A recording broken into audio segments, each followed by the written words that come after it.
இன்னைக்கு நாம புடலங்காய் பொரியல் தான் பார்க்க போகிறோம். ஒரு கடாயில் எண்ணெய் ஊற்றிக்கலாம். அது கூடவே கடுகு, காஞ்ச மிளகா, கருவேப்பிலை, வெங்காயம் இதெல்லாம் போட்டு நல்லா வதக்கிக்கலாம். கூடவே கொஞ்சம் தக்காளி ஆட் பண்ணிக்கலாம். இது நல்லா வதங்கினோன்னு கொஞ்சமாக மஞ்சத்தூள், கல்லுப்பு கொஞ்சம் ஆட் பண்ணி இதையும் நல்லா வதக்கிக்கலாம்.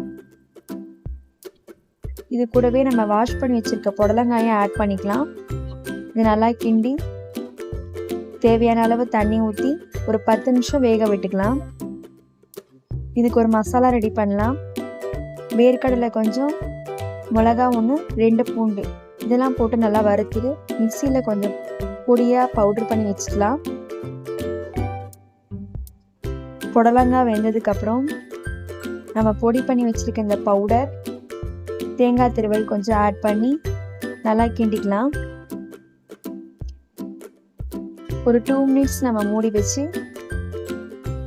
கொத்தமல்லி தழை தூவி இறக்கணும்னா சூப்பரான புடலங்காய் பொரியல் ரெடி ஆகிடும்.